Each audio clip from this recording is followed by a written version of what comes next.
Household debt is at a all-time high in the U.S., hitting more than $18 trillion in the first quarter of the year. If you're one of the millions of Americans struggling to pay off your bills, you might consider those debt relief programs. But, Mike, not all of those programs are helpful. Yeah, Tiffany, debt relief scams, the top of the list here of scams reported to the Better Business Bureau. I met a local woman who was contacted by a supposed representative from a company offering to pay off her credit cards. Sounds good, right? Well, at first, everything did seem legit. The phone call was from New York. That's where Chase Bank's headquarters are. So I didn't even think anything of it. Cheryl Anderson was contacted by someone claiming to be with Card Member Services. They had the credit card number.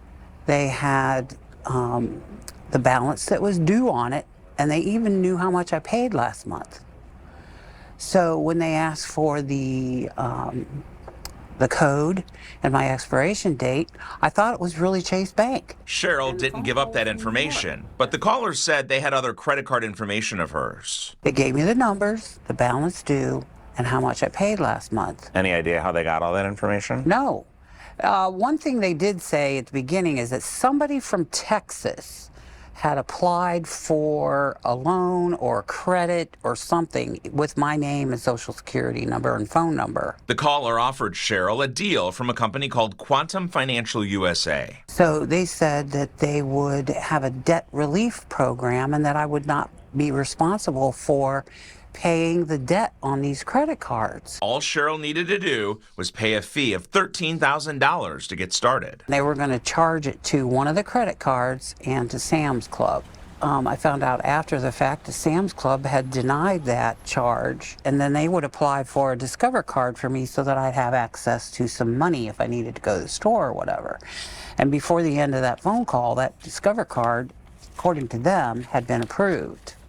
But I later found out that it had been denied. So they tried to open up a card in your name? They tried to open up a card in my name. Cheryl received alerts from Chase Bank about suspicious activity. But then after I talked to my son, and he's going, Mom, it's a scam, it's a scam. She started saying like, oh, you don't have to pay your credit cards. I'm like, Mom, you have to pay your credit cards. There's no way out of that. Cheryl later learned it was a scam after searching about it online. Cheryl was also extremely smart in taking her time to research.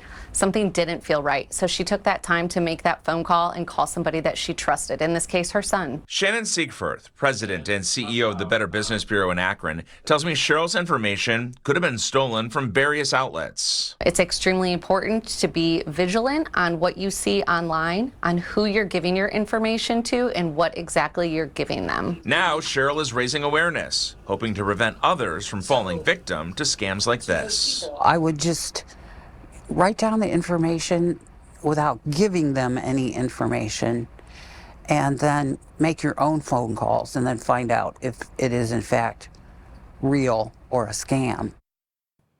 And luckily, Cheryl did not lose any money. And of course, we're going to go back to the message that we always say, if it sounds too good to be true, right? Yeah. Someone's going to come in unsolicited and offer to pay off your credit cards. Big red flag. Yeah, and someone asking you for $13,000 up front. Yeah. Yeah, a lot of red flags with this one. Glad she found someone she could trust. Her son, Yes, her right, son, of course. And that's yes. important, right? Have that go-to person that you can call. Real quick, Cheryl said when we first got to interview her, she had something for me. And this is the new unofficial mascot of the consumer team here at News 5. It says, remember the scam. Of course, remember, there are scams out there. And on the back, so she made this by hand. And she stitched that. This says, thank you to News 5. WEWS. So I'm going to proudly have this on my desk. I thank Cheryl for sharing her story, getting the message out to prevent other people from having become a victim. Great reminders for all of us, Yes. that's for sure. It's our little homie, the Know Me, or Know Me, the homie.